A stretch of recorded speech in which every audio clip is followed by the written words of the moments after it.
Makanya para ulama terdahulu tidak pernah diam. Bahkan di antara mereka dipenjara gara-gara membicarakan masalah bahayanya bid'ah. Karena itu bentuk kasih sayang kepada umat. Karena Nabi menyebutkan salah satu dari orang yang tidak boleh masuk dalam telaga beliau adalah para pelaku bid'ah.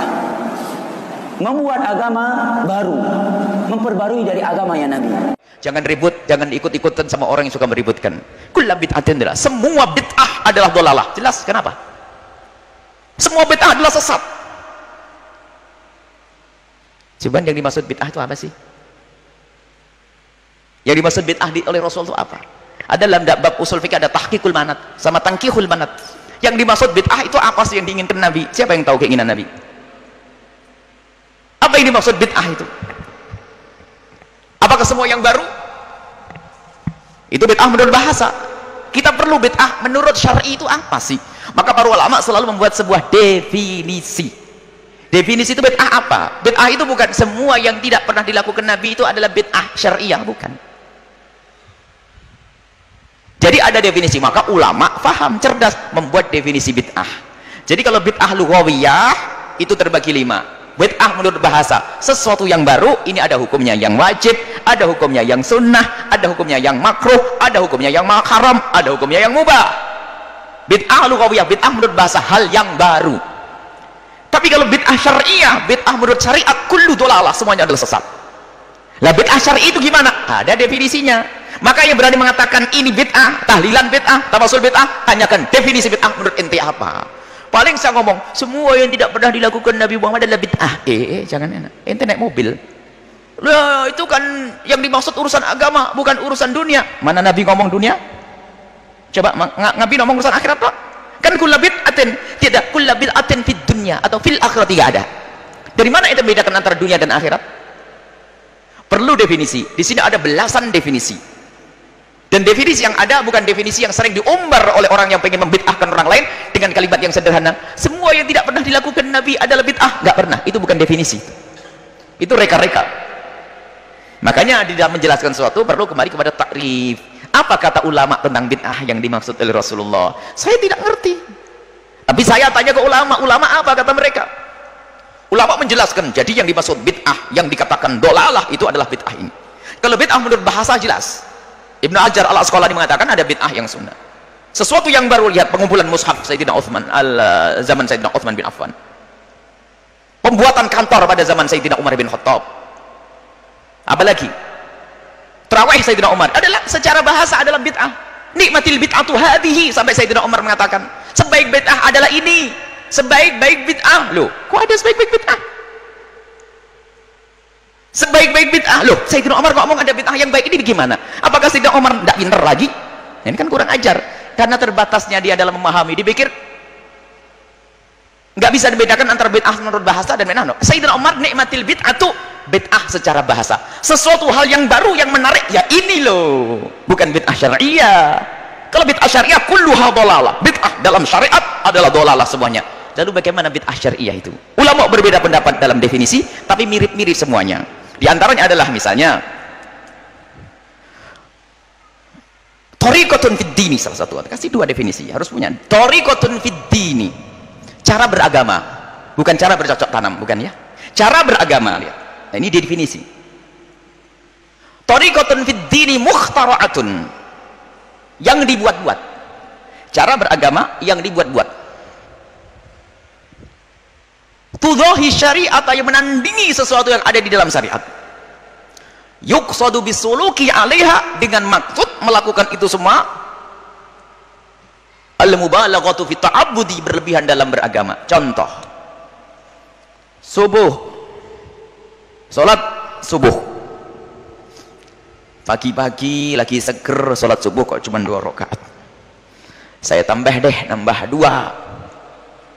Nah, membuat sesuatu dalam agama yang menyerupai dalam agama, bentuknya sholat. Tujuannya berlebihan. Apa? Saya kuat, perlu tambah lagi. Kalau sholat yang ke-6, itu bid'ah yang sesat. Tetapi jika ada orang melakukan thariq mukhtara'atun, mengada-ada itu adalah apa? Tidak bisa dikembalikan kepada Al-Quran dan hadis. Tapi kalau bisa dikembalikan kepada Al-Quran dan hadis Nabi, bukan bid'ah lagi, karena bukan mukhtara'atun. Mukhtara'atun itu adalah mengada-ada, dari tidak ada diadakan. Tapi kalau bisa dikembalikan, kalau dikembalikan kepada Nabi bisa. Contoh zikir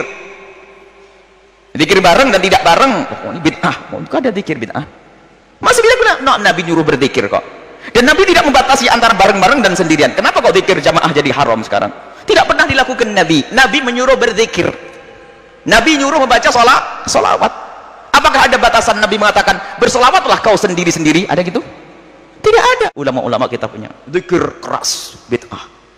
Dulu. Mengeraskan zikir adalah bid'ah dan terang-terangan membuat tulisan. Dia lupa Imam Bukhari rahimahullahu ta'ala. Coba, dangkalnya mereka menilai bid'ah. Imam Bukhari rahimahullahu ta'ala meriwayatkan dalam Sahih Bukhari bahwasanya inna raf'as sauti, sesungguhnya mengangkat suara bidzikri dalam berzikir, idzan sarafu minal maktubati, kalau mereka selesai melakukan salat, kana fi ahdin Nabi sallallahu alaihi wasallam, ada pada zaman Nabi sallallahu alaihi wasallam. Imam Bukhari. Mau dikatakan bid'ah? Ustaz, perbuatan bid'ah adalah sesuatu yang tidak ada contohnya dari Rasulullah SAW dalam soal ibadah. Kalau soal dunia, tradisi dan sebagainya, apakah boleh? Pertama begini, teman-teman sekalian, tolong lengkapi kalimatnya ya. Tidak setiap yang tidak ada contoh dari Rasul itu disebut bid'ah. Hati-hati. Ya harus tuntas penjelasannya, jangan memberikan celah ya. Ingat, yang disebut bid'ah itu sesuatu yang tidak ada ketentuannya dari Rasul. Ketentuannya ada 4 sifatnya. 1, ada dalilnya, ada contohnya. Seperti sholat, jelas ya. Kedua, ada dalilnya, contohnya sementara, seperti kunut. Ya. Yang ketiga, ada dalilnya, cuma contohnya nggak ada. Awas, hati-hati. Jadi tidak setiap yang tidak ada contohnya itu disebut bid'ah. Sepanjang ada dalilnya, walaupun tidak ada contoh, sepanjang Nabi mengisyarat untuk mengerjakan itu boleh. Boleh, karena tidak setiap yang disampaikan Nabi beliau contohkan kalau dalam kondisi tertentu. Ya, misal, saya beri contoh misalnya tahiyatul masjid. Ya, tahiyatul masjid. Tayyib. Nabi selama hidupnya itu tidak pernah tahiyatul masjid. Tidak pakai tidak pernah tahiyatul masjid. Ya. Baik. Kenapa? Karena rumah Nabi di masjid. Jelas ya?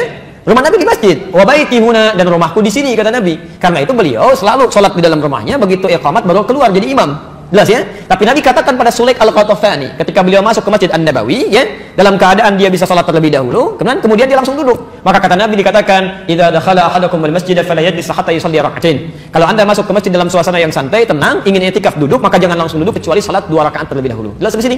Nabi sendiri tidak mempraktikkan itu karena kondisinya memang tidak memungkinkan. Jelas ya? Yang kedua yang lebih dahsyat adalah, maaf, Anda zakat pakai apa? Beras, kan? Uang. Nabi nggak pernah zakat pakai beras. Silakan tunjukkan pada saya. Satu hadis saja yang menunjukkan Nabi pernah zakat pakai beras. Jangankan hadis sahih, hadis palsu pun nggak akan ada. Anda cari sampai kiamat kurang 2 hari nggak akan ditemukan. Ya, sehari lagi buat berpikir kita untuk apa nyari, gitu kan? Baik, nggak ada karena Nabi zakatnya pakai gandum atau pakai kurma. Tapi kemudian di zaman Muawiyah, ketika beliau jadi gubernur di Syam, di Damaskus, beliau katakan yang dimaksud zakat menggunakan kurma ataupun gandum itu irqun, makanan pokoknya. Jadi kalau makanan pokok di satu tempat kemudian digunakan sebagai bagian dari zakat itu boleh. Ya, sepanjang itu bagian dari makanan pokok. Makanan pokok kita apa? Itu makanan ibu. Ya, makanan saya itu nasi. Beras itu makanan pokok bagi hewan yang bertembolok. Ya, ayam itu makanan pokoknya beras. Tapi nasi sumbernya dari beras, boleh menjadi bagian dari zakatnya. Tapi contoh dari Nabi tidak ada. Jadi tidak setiap yang nggak ada contohnya itu disebut dengan bid'ah. Jelas ya? Kecuali yang keempat, tidak ada dalil, tidak ada contoh, kemudian dikerjakan itu yang bermasalah. Salat, saya tutup sampai sini karena waktu kita akan masuk ada nasar. Salat takbir sampai bersedekap. An-Nasai nomor hadis 886 sampai 889. Nabi katakan angkat sejajar dengan bahu, Al-Bukhari 715, angkat sejajar dengan daun telinga, An-Nasai 1101, kemudian langsung letakkan telapak tangan yang kanan di punggung yang kiri, letakkan di dada. Ya, tayyib, bahasanya langsung. Contohnya jelas, dalilnya jelas. Anda melakukan kegiatan misal diangkat tiba-tiba nggak enak kiri dulu, mungkin enaknya kanan dulu, masukkan kanan, angkat tutup begini. Itu yang tidak ada dalilnya, tidak ada contohnya. Jelas ya? Nah, teman-teman sekalian karena sudah masuk